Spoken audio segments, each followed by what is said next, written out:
Halo semua, perkenalkan nama saya Janarna Rizali Rafael dengan NIM 22011140102 kelas D semester 3.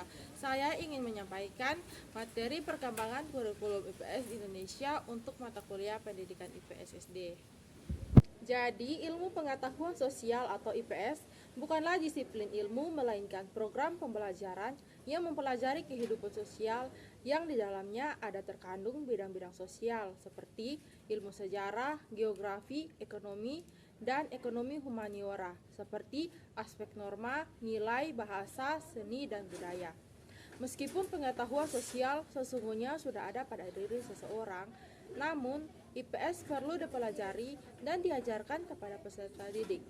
Hal itu dikarenakan pengetahuan sosial alamiah itu belum cukup, mengingat semua kegiatan masyarakat dengan segala persoalannya. Oleh karena itu, perlu adanya pendidikan formal secara terus-menerus. Perkembangan kurikulum IPS atau ilmu pengetahuan sosial di Indonesia telah mengalami sejumlah perubahan signifikan sepanjang beberapa dekade.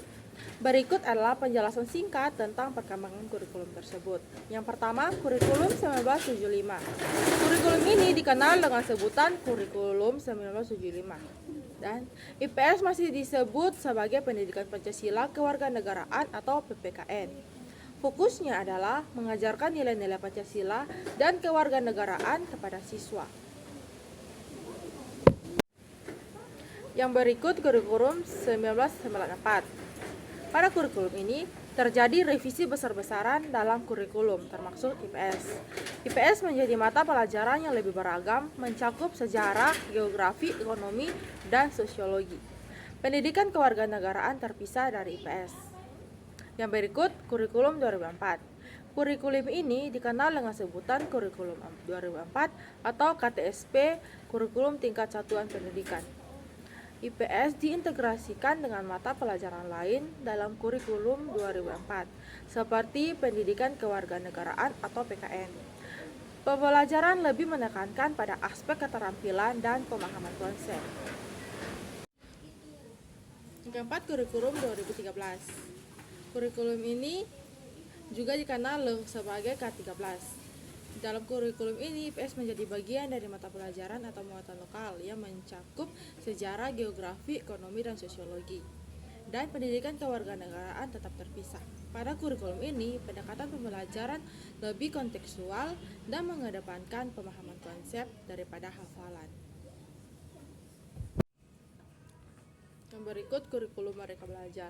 Pada tahun-tahun terbaru, pemerintah Indonesia telah mengusulkan kurikulum Merdeka Belajar yang lebih berorientasi pada pembelajaran yang relevan, inklusif, dan adaptif. Kurikulum ini dirancang untuk memberikan fleksibilitas lebih besar bagi siswa dan guru dalam memilih dan menyusun materi pembelajaran.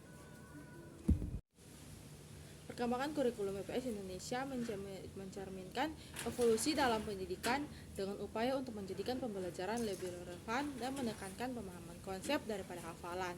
Terus terjadi perubahan dalam upaya meningkatkan mutu pendidikan di negara ini. Sekian pemaparan materi dari saya. Terima kasih.